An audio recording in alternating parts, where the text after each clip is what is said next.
Hello and welcome back to the Dungeons & Dragons podcast UK. My name is Yazmin and I will be the DM. Hi, my name's Samantha. I play Elora Greyvale, a sorcerer from Nephalia. Hello, I'm Colin Robinson and I play Cuin de Greymont, a paladin from Gavany. Hi, I'm Ryan and I play Ogvar, a ranger from Kessig.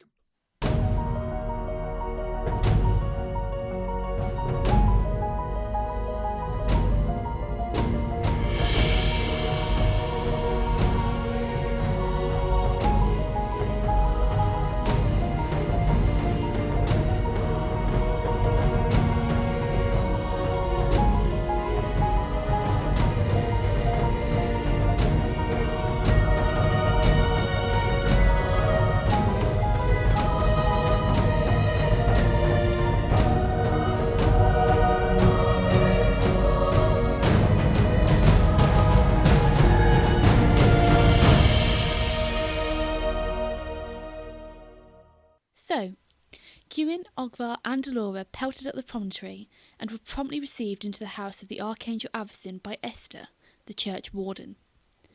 Once in her private apartments, she offered them food, drink, warm blankets and good company, while outside the grim ghostly storm tightened its grip over Junau. We rejoin our friends in front of the fire with their mugs of cocoa. Episode 11. A very undeadly encounter. Yes, we're actually looking for somebody or some information about them. That's why we were originally going to come up here. Oh, okay. Well, it's what brought us to Dranau, Yes, isn't it? Yes. We were just wondering, we do you know a lady called Anna Brunn? She pauses for a moment. She goes, she wouldn't happen to be a redhead, would she? Yes. Oh, yes, I do. Lovely young lady. She came a couple of months ago, it must have been, unless my memory's failing me. She was quite recent, though. She came and she was bringing me a letter, you see, and telling me my grandson had been told to take over my post here. She brought you a letter telling your grandson to take over from you. Yes, yeah, she'd dropped back to the church and she was coming out this way anyway and she offered to take a letter for me, so still waiting for my grandson to turn up though. He should have been here the other day. And where exactly is he coming from? Thraben. Okay. Having some fun with his friends, I'd imagine. How old is your grandson, may I ask? Oh, he's 27 now. Okay. About the same age as our young Cuin here, then. What's his name? Oh, Florent. Florent is his. Is that all you can tell us about Katerina? Did she mention anything else while she was here? Did she leave anything while she was here? Other than the letter, that is. No, she didn't. Sweet girl she was. Just brought me the letter. Do you know where she was headed after this? Not a clue, sorry. Have you still got the letter? Yes, of course. May I have a look at it?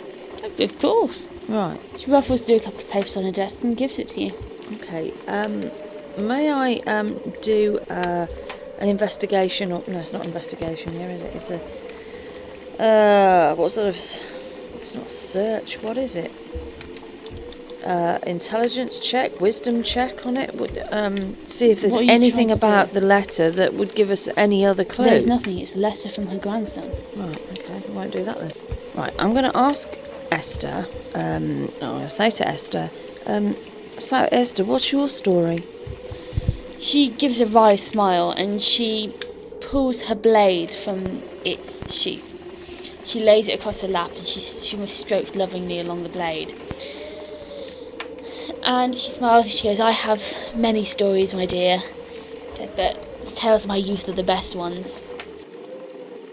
Well, it's going to be a long night, so why don't you share some of that with us? I'd be more than happy to. It's been years since anybody's asked me to share my stories. And she starts telling you about her youth. She tells you about how she grew up in Junau and she became part of the church. And she tells you about how she became part of one of the church's orders. The order known as the Midnight Duelists. And at this point she explains exactly what the Midnight Duelists were. Midnight Duelists is a part of the church which only have really tenuous connection to the church's hierarchy, and you would know some of this, Cuin. Although the Midnight Duelists aren't really discussed because they're a lesser known branch, you have encountered tales of them before. But Midnight Duelists are based in the port towns of Nephalia, and they patrol the streets, particularly at night, on the lookout for thieves, vampires and corpse traders. They are experts in blade work, and when a vampire, according to Nephalian dueling Nephalian dueling etiquette, she explains, that a vampire can challenge a citizen to duel. It's not very common because, and she explains it's not very common because vampires are proud creatures. And she has this look on her face when she's talking about the vampires, and it's really hard to decipher what the look means. But she's got a certain look about her face, almost like a wistful, longing look on her face. But according to Nephalia's formal duelling etiquette, should a vampire challenge a citizen, a Midnight Duelist would often step in as a proxy for the challenged citizen. And she talks of her days as a Midnight Duelist really fondly. You know, this is something she's really proud of. She's spent her entire life practicing the blade and being dueling, and she's survived. So when she's finished telling us all this, I'm going to say, well, that's fascinating.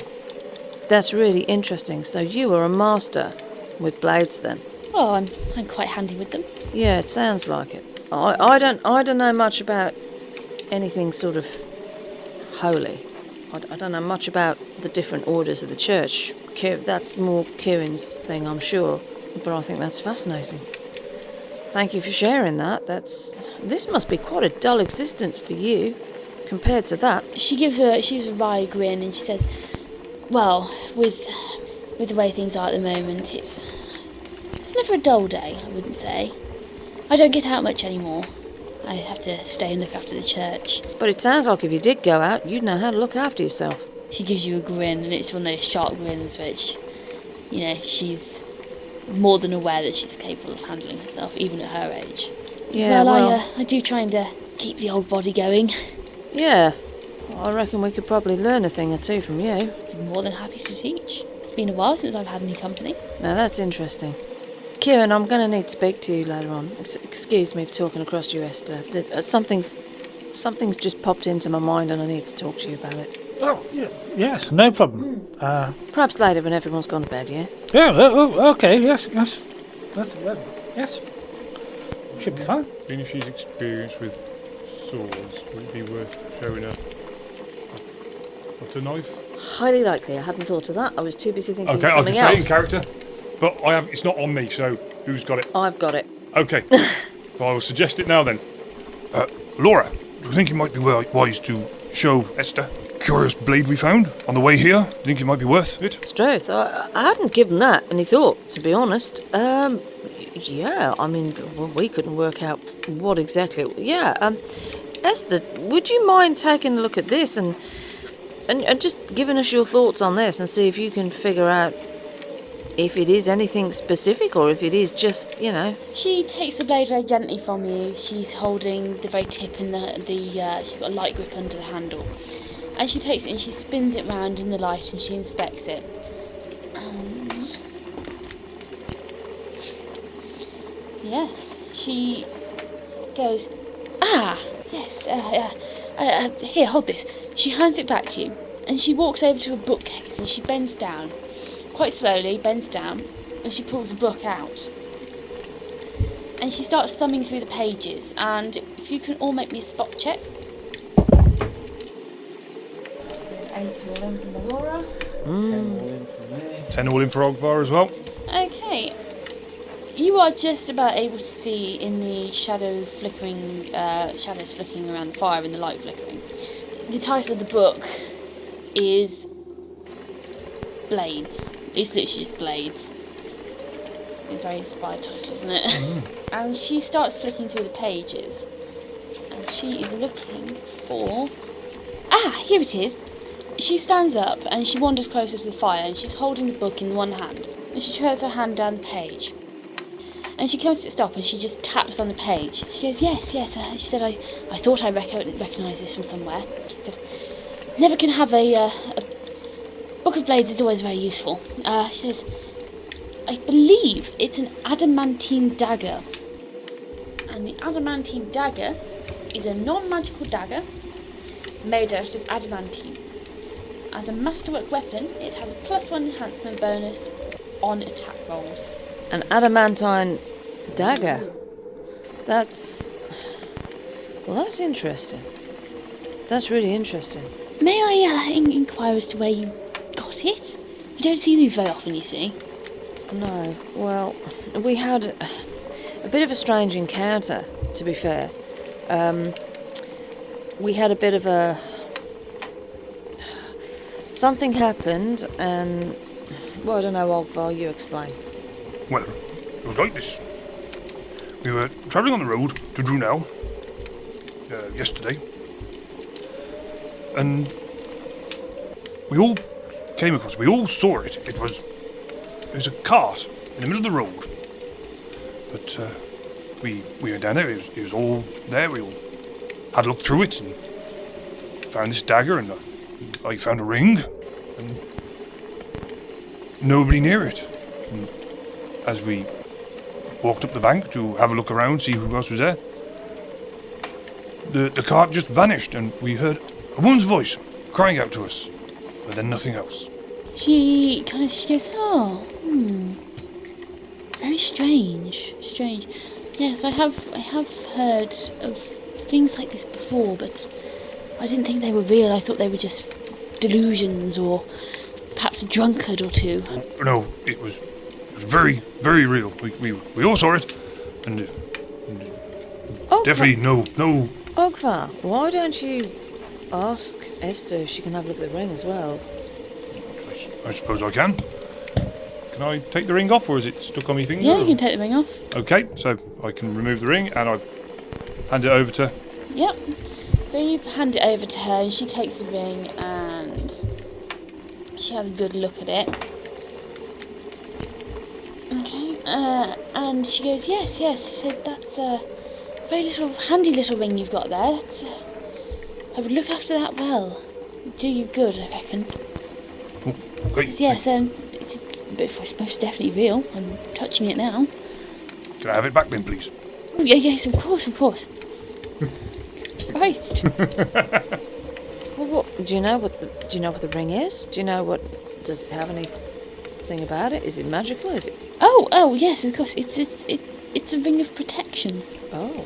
Just a small blessing on it to give you a bit of boost against fighting and monsters. That'll serve you well, that will, Ogvar.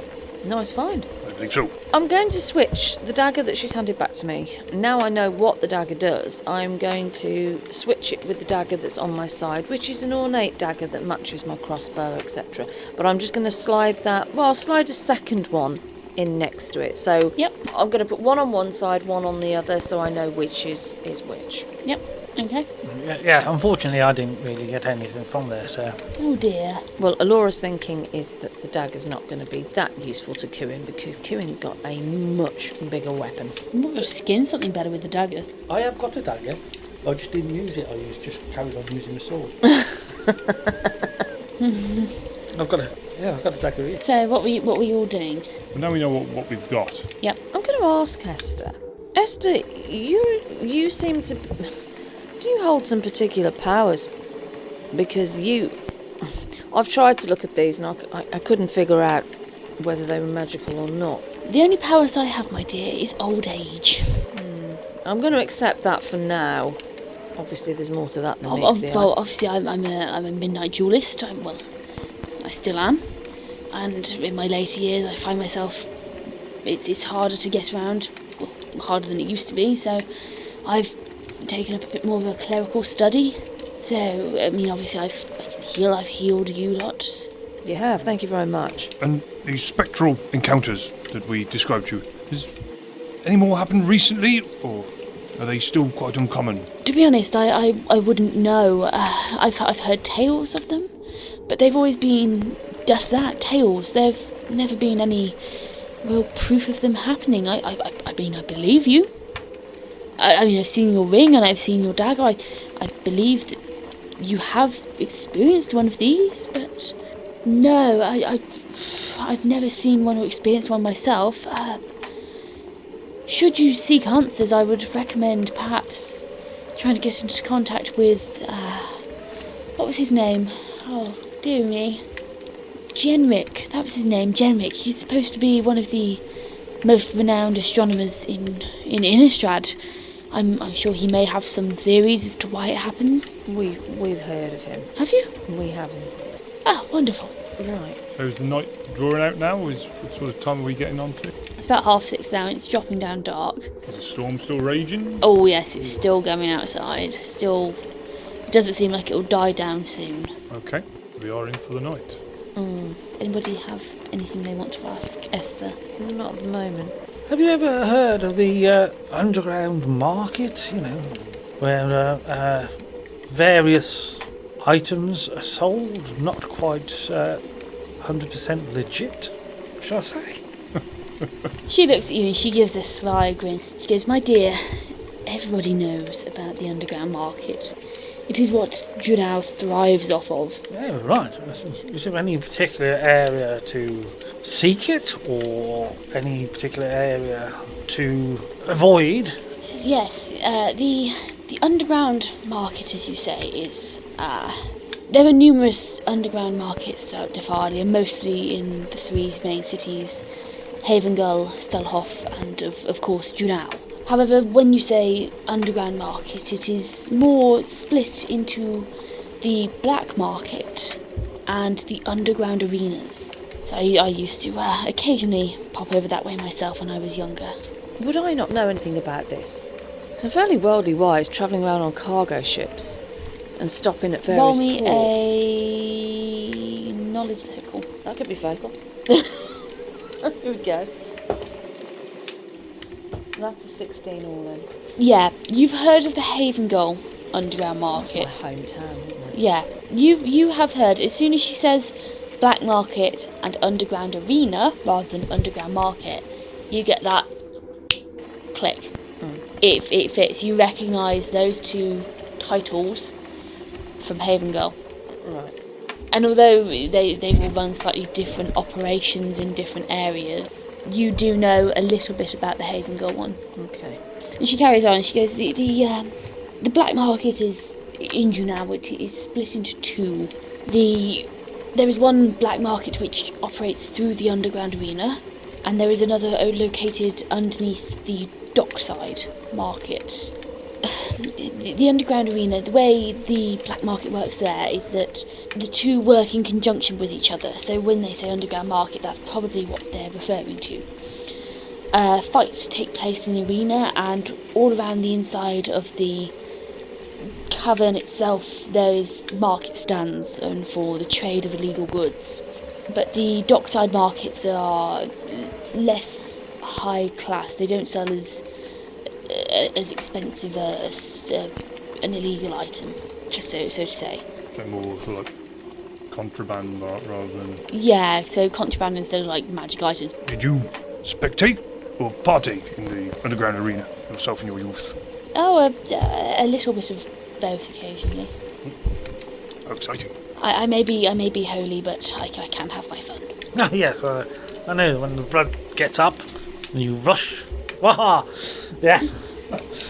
Yes, Quite I so. totally understand that. Yes. Vision him now, like swinging something around, getting all excited. Waving his veil like hanky.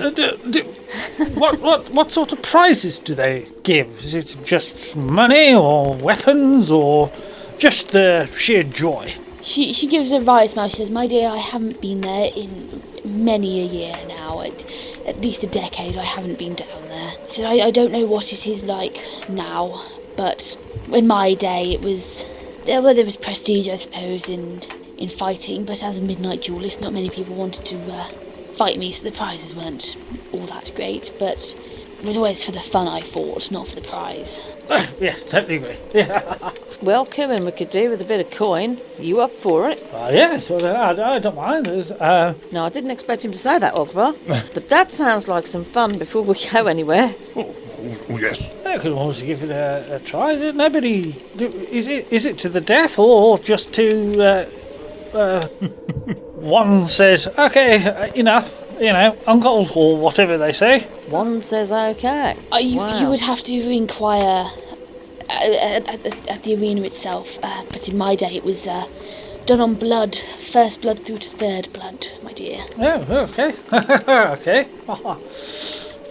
Well, I understand. Yes, I'll have to think about this. Elora is just sat there looking at Cuin with one eyebrow raised. And at this point, she starts regaling you of stories in the arena, and she gets this light in her eyes, and she goes dramatic, and her hands start going. She's like, I slash down, and she's got all the hand movements going, and she's really hyping you up. She's just reminiscing on her days in the arena when she would just slash through her enemies and defeat them one by one and dispatch them, and you can tell that she's having a great amount of fun with this. Elora's sitting there listening to all of this with the remnants of her now cold hot chocolate, but she doesn't care. And she's thoroughly enjoying Esther's tales. Oh, bravo! Yeah, she's really going. At this point, she goes full out, and she's just rolled a nat 20 on her perform check. So, so at this point, she stands up, and her blanket trails around her like a cloak, and it flies out, and she pulls her sword, and she starts flinging her sword around. And for a woman of her age, you're all stood there going, "What?" As she's there just twirling, and her footwork is... You can't believe it. It's like, you're looking at this, you're going, how? And she's there twirling with her sword, slashing at invisible enemies, and I'm assuming you're absolutely loving this, Cuin. Oh, yes, go! Ah! Ogvar sort of sat in his chair and just like, every time the sword comes around, he's like ducking out of the way and trying not to get his head stuck off. This is when you need uncanny dodge just from a display, isn't it? Look over at Elora and goes, well, I hope he doesn't start joining in as well. I don't know, that could be quite entertaining, Cuin. I mean, Ogvar. Everyone roll me a listen check. Listen check. 18 all in. 18 all in. 15 all in. Wow. Just for Look once, at that. guys. She rolled a 15 as well. Right, at this point, you all hear a bang from inside the church, from inside the main body of the church, and it echoes out. And she stops stock still where she is. She just stands still. Her sword's still drawn, and she's got this look about her. She's gone sharp. She's looking. She goes, I do hope that isn't what I think it is. I'm now getting to my feet because I can sense trouble. Yep. She walks over to the door, and she pulls open the door just a crack, and she opens it up, and obviously it's the spiral staircase, so she can't see down. So she starts walking down the stairs. Are you going to follow her? I'm drawing my crossbow before I do anything else, Yep. and then I'm going to follow. My short bow's out and I'm going to make sure that my crossbow's arrow loaded. knocked. Yep. Well, I'm gonna put my helmet back on. Yep. Now it's fixed. Ish. Are you putting your armour back on, or are you... Yes, I'm going to put my armour back on. Right, okay. Be very quick with that. You will be behind the others because you've got to put your armour back Yes. Bring it up the rear. And I'm going to, instead of drawing my sword, I'm going to draw my flail. on. Dear. Right. What's the order here? Right, so she's gone out the door. Well, I'm at the top. Are you going to be behind me, Elora, or are you in front of me? I will go behind... you went out the door first, didn't you, I think? Did you? I think, well, we both followed her at the same time. Yeah, all right, I'll go in the middle then. Always put the sorcerer in the middle. So she stops at the bottom of the stairs, and everyone make me a hide check. Ooh. I don't think I've ever made one of those before. Oh. I've got 14. 11 all in. 7. A bit difficult to hide on a set of stairs, surely. Well, yeah, okay, so the two of you, Cumin and Ogvar, you're at the back, so you're fine. You're fine, and she's definitely fine. Okay, so as you're all kind of stacked up on these stairs, there is another loud bang. And another bang. Can I ask her this? Can I ask her at the moment? What do you think it is? I think it may be the entrance to the catacombs. Entrance to the catacombs? Well, yeah, I mean, yes, we have to put our dead somewhere. Well, I understand that. Is this something that happens... Oh, I've never had it happen here before, no. Right. But I fear it may be. And what's keeping the catacombs shut at the moment? A door. Is it the big door? Yes, it's quite a large door, and then you hear a massive splinting sound. might not be big enough. And that goes the door. Are we all get on the ground floor now? You're all stacked up round the stairs, as it is. Oh, so we're still actually on the stairs? Yes. So I can't see Naffle. No, you can't say anything. No, because it spirals round. So she turns around, she whispers to her, she goes, well, it appears that the catacombs have been broken open, and we may have a slight undead problem. Oh, fantastic. Roll initiative. Oh, she got in there first. I was about to do something. 8. Roll initiative. Oh dear. That's a 3 all in. Okay, mine will be 10. No, it's not. It's a 5 all in. Sorry, 5. Does it matter that they are if they are undead, then I have a preferred enemy? Yes, that would count, yes. Right, okay, so we are going into combat. The church is dimly lit, so you have got light, but it's quite dim light. There's a couple of braziers in the room. In fact, I will make a note of where they are. There is a brazier in this corner here, just in this hex there. And there's also a brazier over here. And there's also kind of various candles kind of on the wall in sconces, and there's a couple of chandeliers with like old Gothic chandeliers with candles in them hanging from the ceiling. Okay, so first up we have the Mace. So as it's these two at once, Mace and Shield, they are both going to walk in, and they're just appearing in this room. And they can't see you, so they're just that's their turn. Okay. Next up is Ogvar. Okay.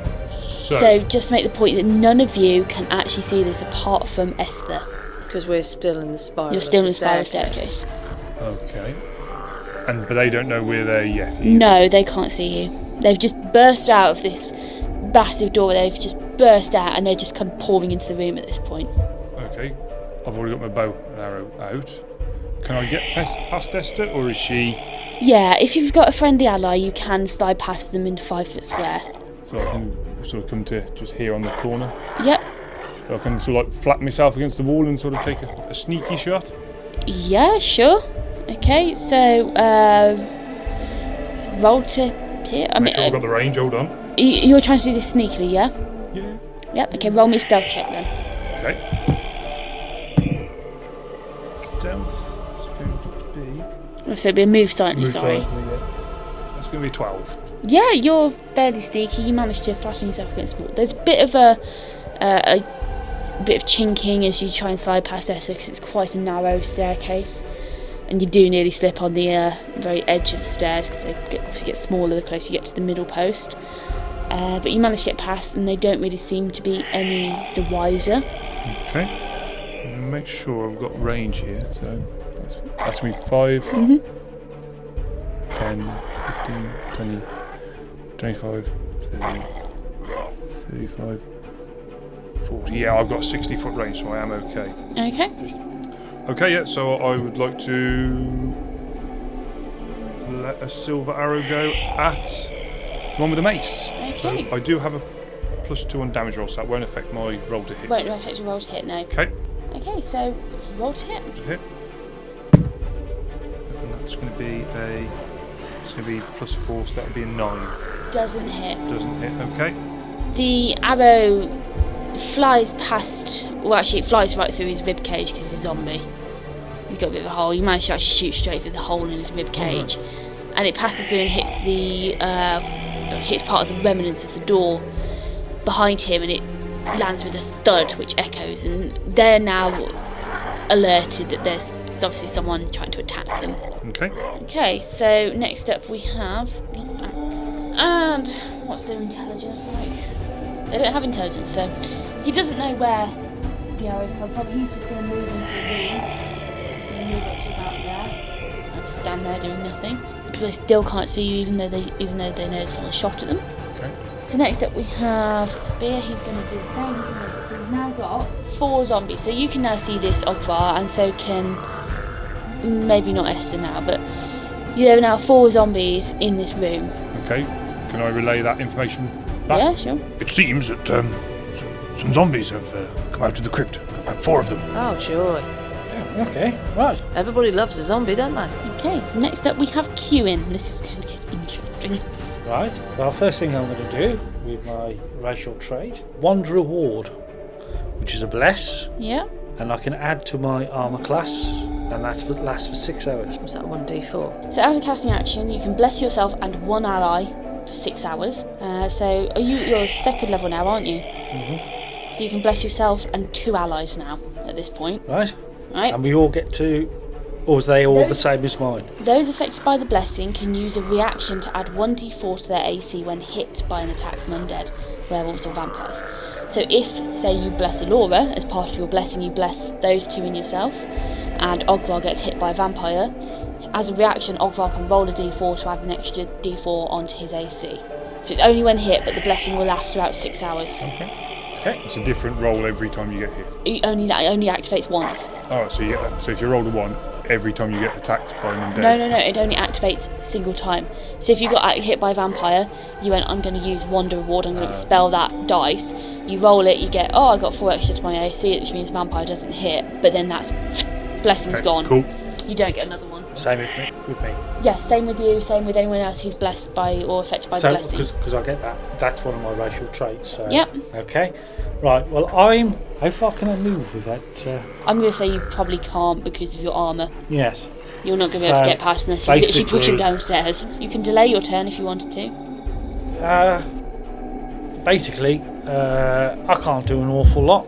Okay. So I'm going to defer my turn because obviously I've been informed that there's zombies in the so detecting evil isn't going to do me an awful lot of good. Okay.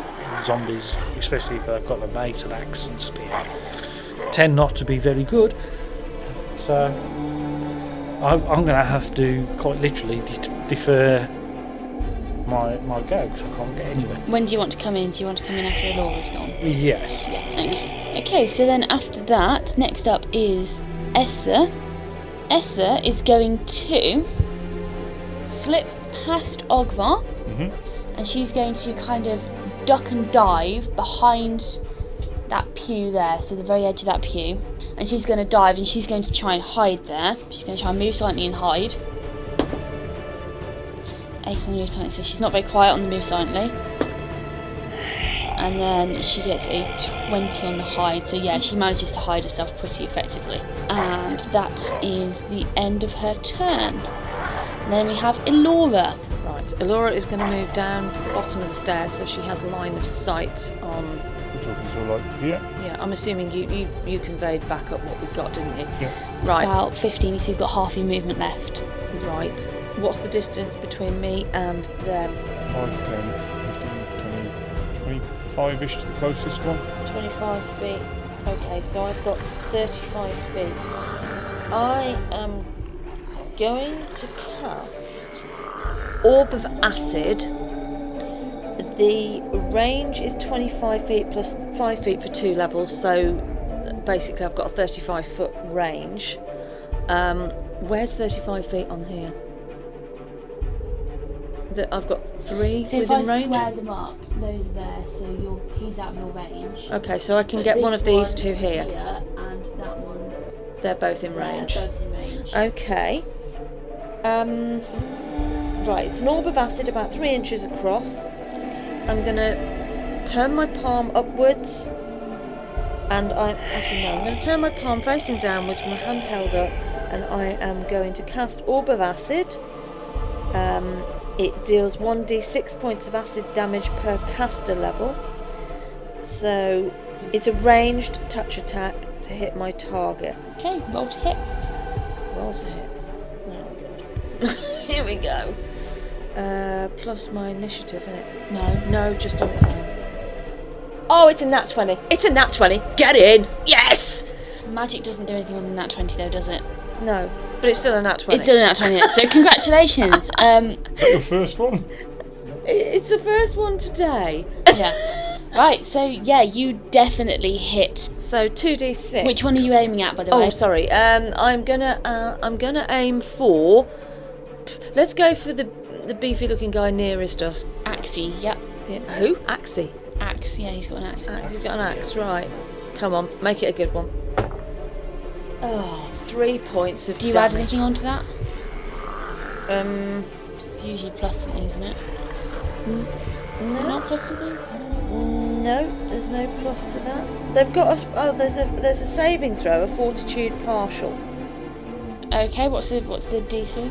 I don't know. What does it say in the book? It doesn't say anything in the book. It's just got fortitude partial. Okay, what's your spell save DC? Oh, hang on a minute. A creature struck by the orb takes damage and becomes sickened by the acid's noxious fumes for 1 round. A successful fortitude save negates the sickened effect but does not reduce the damage. Right, okay. Well, it doesn't matter because it's a zombie, it's undead, it won't affect it anyway. No. Okay. So it's sickened. No, because it's a zombie. It's undead. Oh, okay. Okay, so next up we have Cumin, because you delayed your turn. Yes. Well, I could only move 20 foot, so basically I'm going to go down. You won't be able to get past them, so No. Ogvar's still on the stairs. Yes, well, I'll go and stand behind Ogvar. Okay. Do you want to do anything else while you're there? Well, there's not an awful lot I can do. Okay. To be... Are you casting Wanderer Ward? Or... Not yet, because No? Okay. I can't get out. Okay, so next up we have Mace and Shield. Oh, hold on. I Wander Reward is... I cast that earlier, but until... No, because what you did was you delayed your turn. Okay. If you delay your turn, you take no action on the turn. Oh, okay. So if you can cast Wander Reward now. Yeah. Yep, so who are you casting it on? Well, Ogvar and Elora. Okay, so... and myself. And yourself, obviously. Okay, so Ogvar and Elora, you both have an extra d4 to expend if you get hit by one of the undead. That lasts for 6 hours, so throughout this battle. So next up we have Mr. Mace and Mr. Shield. Okay, and they're just going to move up towards Elora for the time being. They know we're here now. They know we're here because... Yes, well, Elora isn't hiding. Okay, so he's moving up towards there. Okay, next up we have you, Ogvar. Okay, so there's no point trying to be stealthy anymore. Nope, okay. Okay. Or have they not seen me yet? They haven't seen you, but they can see Elora, so... And Esther's kind of hidden at the moment, Yeah, so... so I was thinking I might as well do it. And dive across here and move silently and get up aside. I was going to say that'd be a move silently Okay, check. so if you're diving across, you actually just fully diving across. That's sort of a bit of a shifty sort of shuffle. Okay, well, make me a tumble check. Tumble. You'll be using your dex. My dexterity is +2. Right, okay, so right, +2.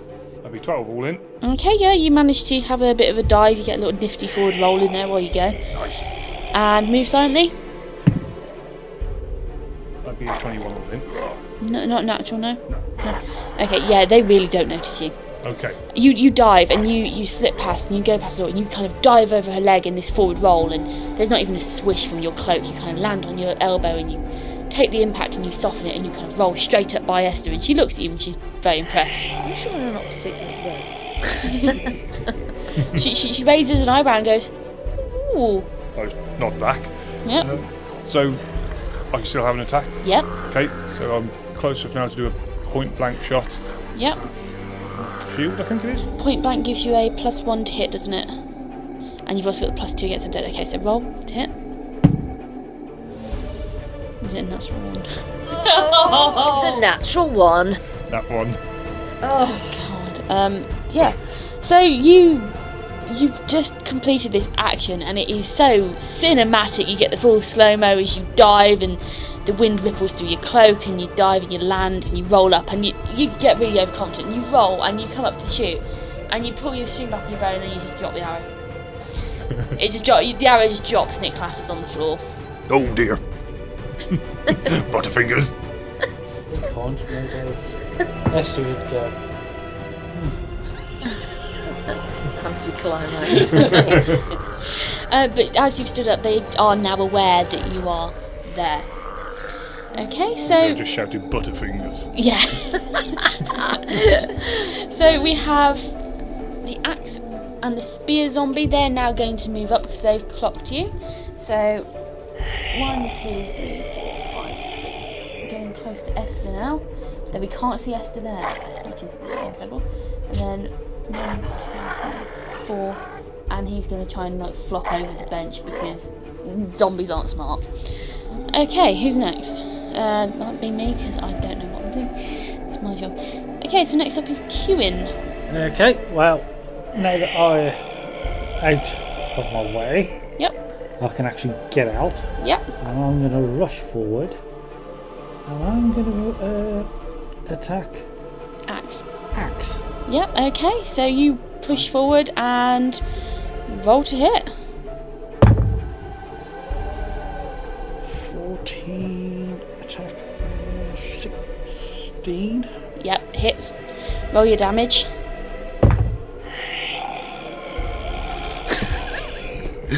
Oh, go back to me once. 4. 4 points of damage. Yeah. Okay, there we go. So, we have now, it is Esther. Esther springs up from where she's hiding behind the wooden bench and she rushes forwards towards the zombie holding the spear and she attempts to slice the zombie. So she's going to roll to hit with her long sword, which is going to be B plus strength. So 8 plus 2. She hits with a 24 plus 3. So she hits with a 27. Rolls damage of... She rolls 8 points of damage onto him. And then she goes for her second attack on the same zombie. With a... Oh god. With a 19, which threatens critical. No, she doesn't go critical. But she does do damage, and she does another d8 plus 4, so she does another 6 points of damage. Okay, so Esther rushes forwards from where she's hiding behind this pew. And she draws her sword, she slices upwards, and then comes back down and she deals 2 massive gashes across this zombie's chest. And she takes a decent chunk of his health right out of him. Okay, so next up we have Elora. I would like to go with Orb of Acid again to the zombie directly in front of me. Yep. I mean, I'm not going to move because he's about, 10 feet away? 5 foot, you're 10 foot, yeah. Yeah, about 10 foot away. So I'm just gonna fling that straight at him. Right, okay, roll to hit. That's 13. Yep, hits. Sorry, no, 12. Hits. Oh, yes. Oh, cool. Okay, 2d6.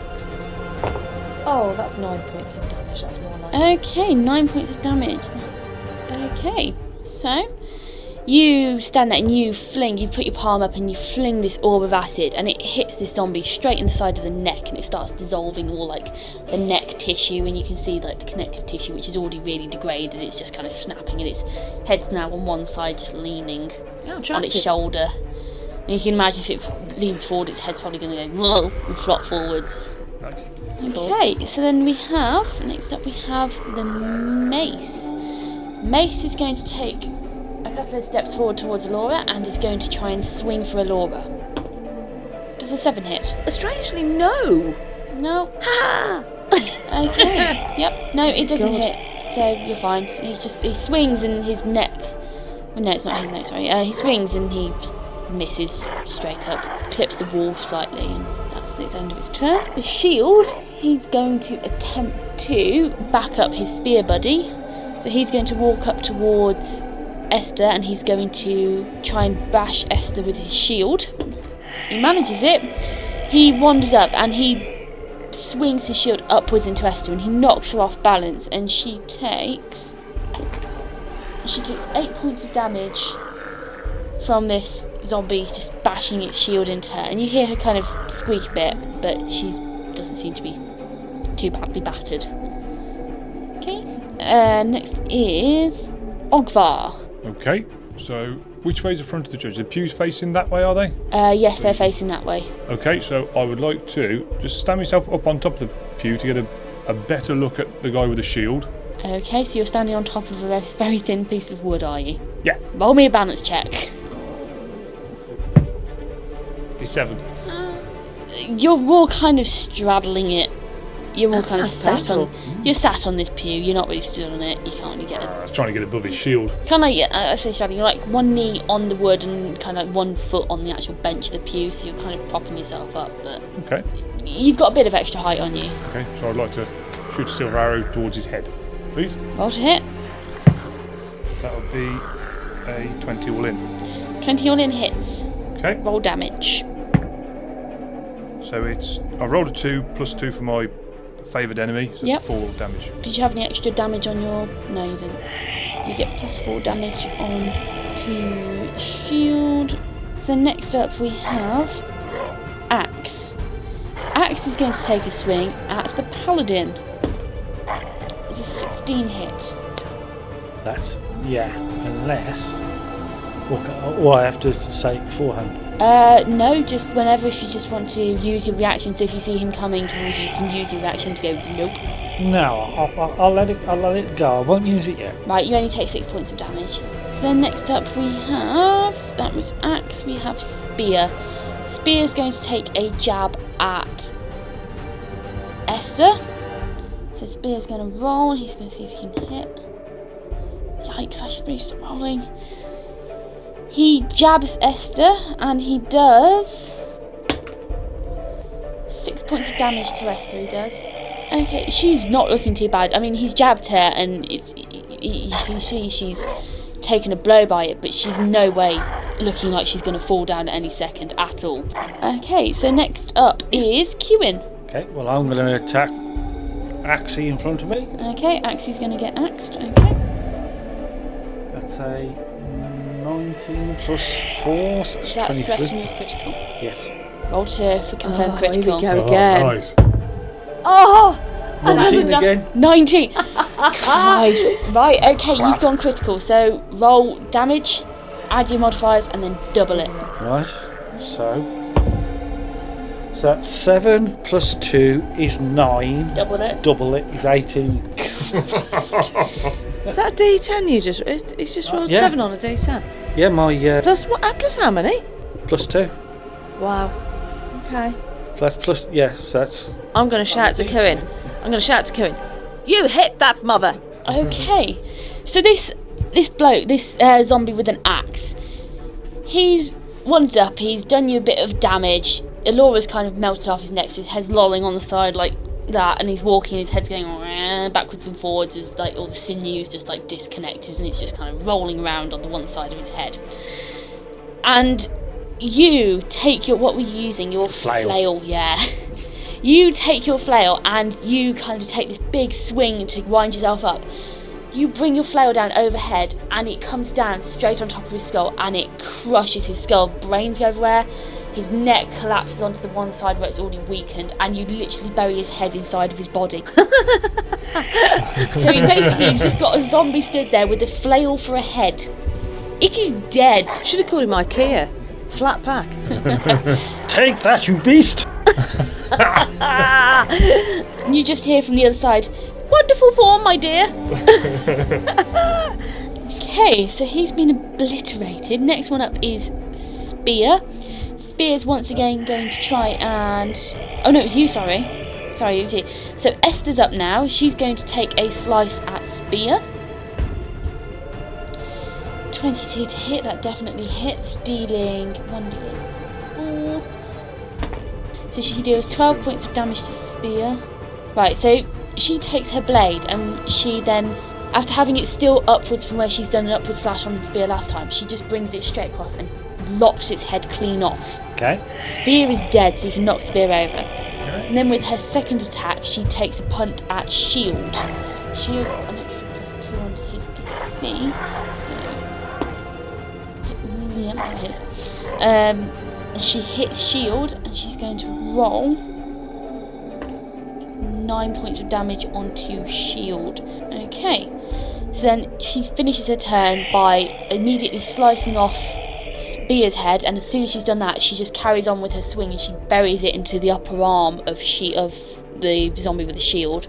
And next up is Elora. Right, well, he's right in my... I'm up close to personal with him, so I can't walk away from... Casting will provoke attack of opportunity there. Will it? Yeah, because you're within 5 foot and you're trying to cast. can't step out of... You can take a 5-foot step, yeah. Yeah, I can take a 5-foot step round and not out of his space. Yeah, you can. If I step out of his personal space, that's going to provoke an attack of opportunity. He's in this little... I can step to his left or to his right, but I can't step away. You can literally take a step back there, or you can take a step up there. Surely if I step away from him, that's provoking an attack of opportunity. 5-foot step. 5-foot steps do not provoke attack of opportunity.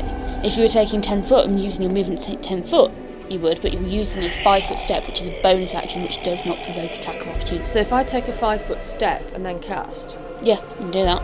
And take a Right, 5-foot step. take a 5-foot step backwards. Yeah, I'll go around the back behind Cuin, 5-foot step, and I've still got line of sight on him. And once again, I'm going to go with the Orb of Acid again. Okay. Onto him. Roll to hit. No, that's an 8. Not going to hit, sorry. Okay, so you throw this Orb of Acid and it misses and it splashes into the wall where he took that chunk out of the wall, and all the rough edges which were on that wall, it just melts them down so it's nice and smooth now. There you go. Very nice. Okay, so next up we have the Mace. Mace is going to attempt to hit Cuin as he's right in front of him. So Mace is going to roll to hit with a +3. Would a 7 hit? No. Not a chance. Oh. Okay, so he goes to hit you and he just kind of bumbles into your shield. Okay. Then we have Shield is up next. Shield is going to take an attempt at bashing Esther. And Shield is not going to manage to bash Esther. He tries to bring his shield over, but her sword is still buried in her arm and she just kind of uses it to push him away. Then we have Ogvar, you're up next. Okay. Ogvar still being in a sort of Semi-heroic pose. semi-heroic pose, possibly hero with a bad back. Not quite got. Esther may have a walking stick upstairs you can borrow. So I'm going to use a point blank shot now Yep, towards shield. yep. So if you roll to hit and then That's going to be 12 plus a 4 plus. that hits. Roll damage. Yeah, it's 5 plus 2, which is 7 all in for the damage. Right, so you release this arrow and it flies straight past his shield and buries into the shoulder of his shield arm, and this is really inhibiting his movements now, because he's obviously got this arrow in his arm he's trying to work around. He's looking beaten, he's looking a bit bloodied, there's various implements of weaponry just using him as a knife block basically. So yep, next up is Spear. Spear's dead, Spear isn't up next at all. So next up is Cumin. Okay, going to attack Mace. Yep, roll to hit. 10 plus 4 is 14. You hit. Roll your damage. 4 plus 2. 6. So you do 6 points damage. So then, is that your turn? Yes. Okay, so Esther is up next. She's going to take another swing for shield. She doesn't hit. She pulls her sword out of the zombie with the shield's arm and she goes to swing again, and maybe it's her joints, they just kind of, ooh! And she doesn't hit. She just kind of brings the sword back to her side. Okay, so next up is Elora. Yeah, I am just going with the same spell again. I am going to cast Orb of Acid on this dude just to the one side of Cuin that I have line of sight on. Mace. Oh, Mace, sorry, is that his name? Mace. But one thing I'm going to do before I do that is I'm going to move back 5, 10, 15. I'm going to move back 20 foot. I'm Okay. going to put some space in and I'm going to fire Orb of Acid over Your at Orb of him. Acid is a cantrip, is it? No, it's a level 1 spell. How many of those do you have? This will be my last one. Okay. Right, yep, so roll to hit. That's 17 to hit. You hit.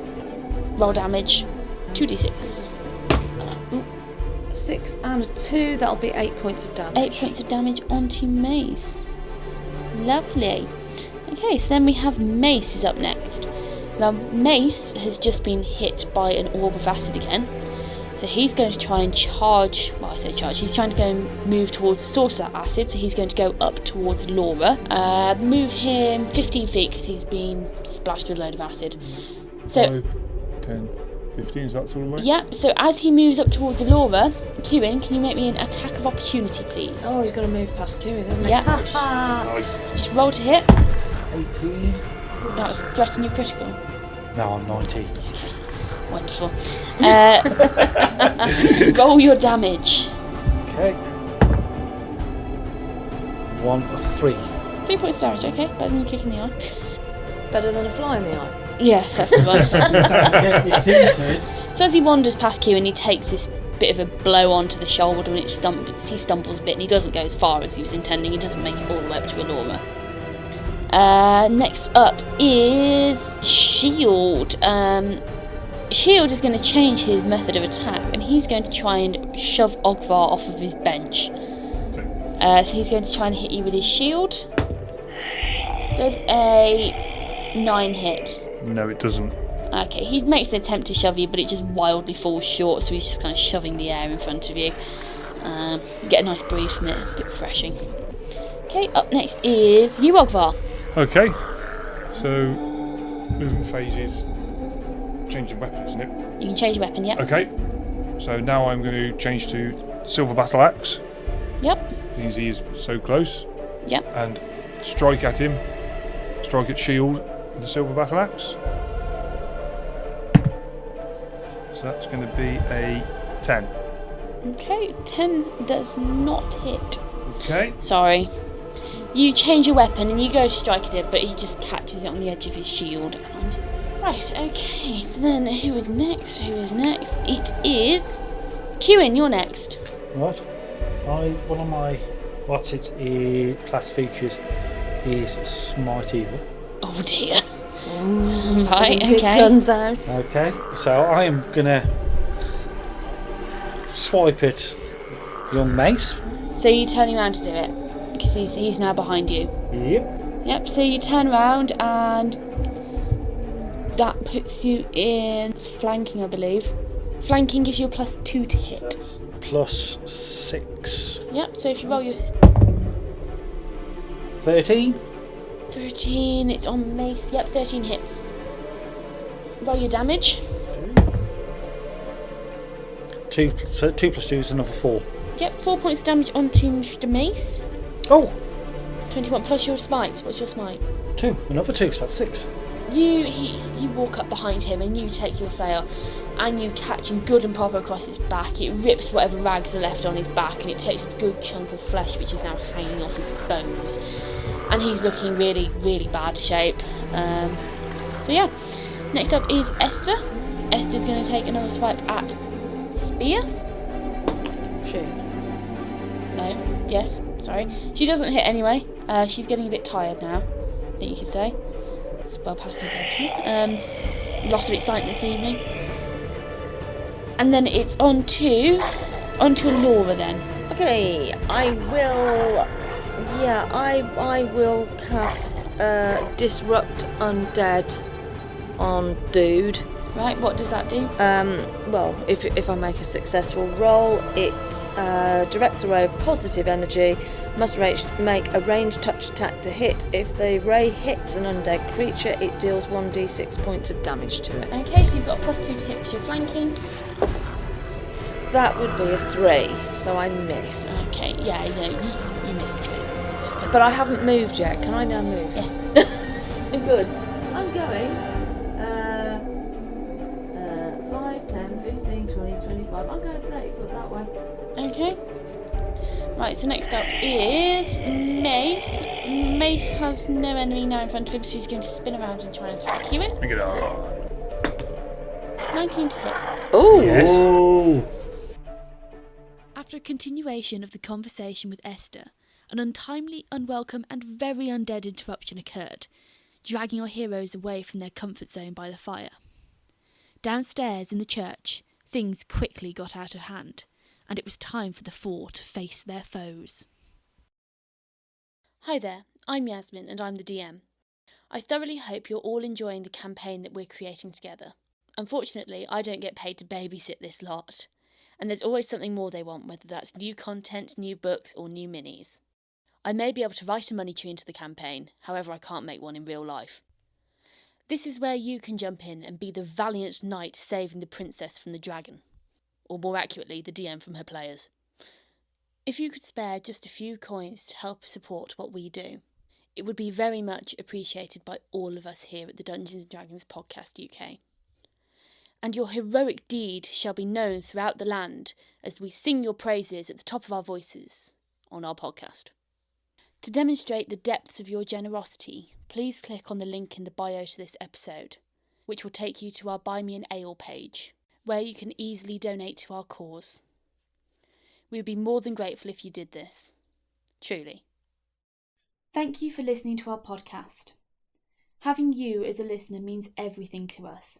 So, whichever streaming service you choose to listen to us with, please give us a like, subscribe and follow. We would love for you to join us on our Facebook or Twitter page, where you can catch up with all of our latest news. While you're waiting for the next episode of Secrets of the Silver City, why not pop over to our website, where you can read all of the information about this campaign, from backstories to setting. All of the links are in the bio of this episode. Join us again next week for the next instalment. Thank you for listening.